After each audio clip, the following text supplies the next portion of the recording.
Hello student, स्वागत है आपका एक और नए वीडियो में। आज हम रस्किन बॉन्ड की famous short story the tiger in the tunnel की समरी को अच्छी तरीके से समझ रहे हैं। इस शॉर्ट स्टोरी में रस्किन बॉन्ड ने हमें एक गरीब परिवार के बारे में बताया है, कैसे वो परिवार चैलेंजेस को फेस करता है, प्रॉब्लम्स को फेस करता है। इसके बारे में हमें इस शॉर्ट स्टोरी में बताया है। तो चलिए अब हम लोग इस शॉर्ट स्टोरी की समरी को और अच्छी तरीके से समझते हैं।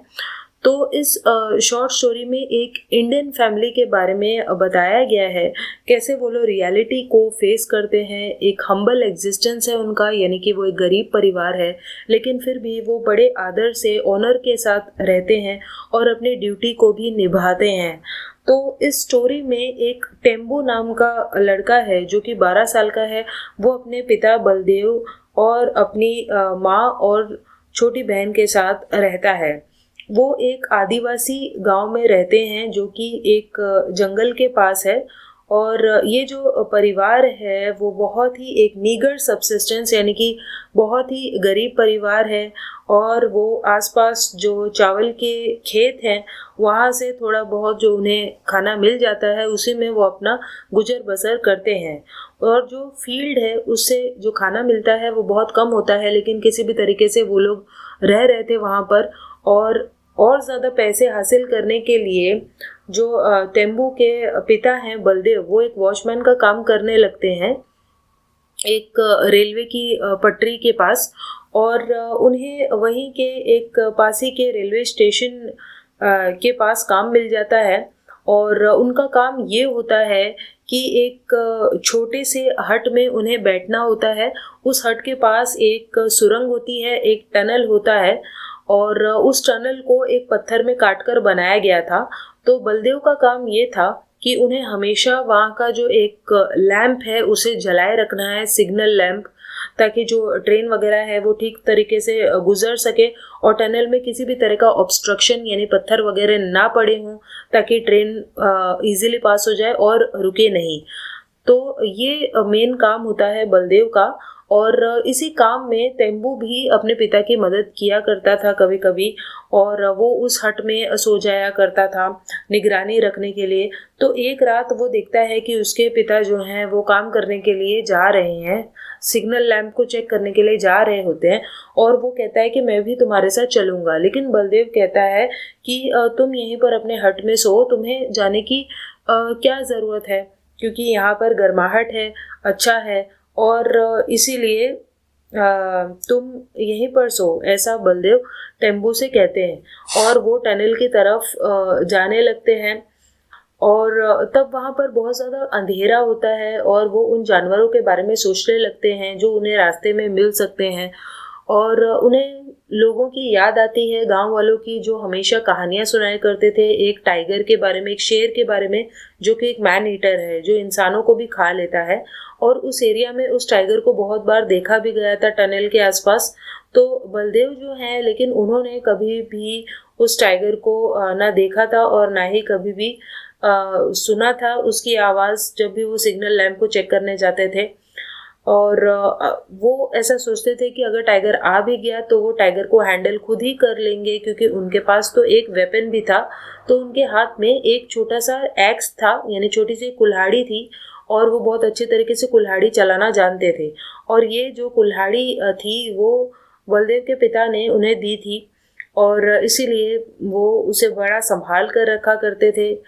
और जब वो टनल के पास पहुंचे तो वो देखते हैं कि सिग्नल लाइट जो है वो बुझ चुकी है, और फिर से वो उसे जलाने की कोशिश करते हैं। और वो उस टनल के आसपास चलने लगते हैं, टनल के अंदर चलकर देखने लगते हैं कि टनल के अंदर कोई ऑब्स्ट्रक्शन तो नहीं है, कुछ गिरा पड़ा तो नहीं है जिससे ट्रेन रुक जाए। तो वो टनल के अंदर चेकिंग करने लगते हैं और ट्रेन तभी लेट थी। लेकिन बलदेव को कुछ ही टाइम में जो ज़मीन है उसकी कभी समझ में आती है। उन्हें ऐसा लगता है कि ज़मीन कांप रही है, यानी कि वो जो मेल ट्रेन है वो बहुत ही जल्दी उस टनल से, उस सुरंग से गुजरने वाली थी। तो टेम्बू जो है वो अभी भी अपने हट में जगा हुआ था और उसे भी ज़मीन कांपती हुई महसूस होती है। और वो अभी भी अपने पिता का इंतज़ार कर रहा था कि उसके पिता वापस आएंगे। लेकिन जैसे ही ट्रेन टनल में आने ही वाली थी कि तभी वो शेर वहाँ पर आ जाता है और बलदेव की तरफ भागने लगता है। बलदेव जानता था कि वो टाइगर से बच नहीं पाएगा, उससे भाग नहीं सकता, और इसीलिए बलदेव भागने की कोशिश नहीं करता। वो अपनी जो कुल्हाड़ी है उसे निकालता है और टाइगर की तरफ अटैक करता है। और उस अटैक में वो टाइगर के शोल्डर में उस कुल्हाड़ी को घुसेड़ता है और फिर से बाहर निकालता है, जिस वजह से टाइगर को बहुत ज़्यादा गुस्सा आ जाता है। वो और ज़्यादा अपसेट होता है और बलदेव की तरफ फिर से चार्ज करने लगता है, फिर से अटैक करने लगता है। फिर से बलदेव जो है वो टाइगर के साइड में जंप करके फिर से उस अपने एक्स से टाइगर के शोल्डर पर मारता है। लेकिन इस बार वो जो कुल्हाड़ी है वो इतनी ज़्यादा अंदर घुस जाती है टाइगर के मांस में कि वो कुल्हाड़ी बाहर नहीं निकल पाती। और अब बलदेव के पास कोई भी दूसरा औजार नहीं था, कोई भी चीज़ नहीं थी जिससे वो टाइगर पर अटैक कर सकते, और इसलिए टाइगर को मौका मिल जाता है और वो एक आखिरी बार बलदेव पर अटैक करते हैं और जो बलदेव है उसको वो फाड़ डालता है शेर। The tiger is so strained from its battle with Baldev that it does not notice the fast approaching train. Baldev से लड़ाई में टाइगर इतना थक जाता है कि उसे वो सुरंग के अंदर आती हुई ट्रेन दिखाई नहीं देती, और अब शेर के लिए कोई जगह भी नहीं होती भागने के लिए, और इसीलिए वो टनल में ही भागने लगता है। और वहाँ से सामने से ट्रेन आती है, और जब फाइनली ट्रेन दूसरी तरफ निकल जाती है, सुरंग के दूसरी तरफ चली जाती है, तो सब कुछ फिर से वैसे ही शांत हो जाता है।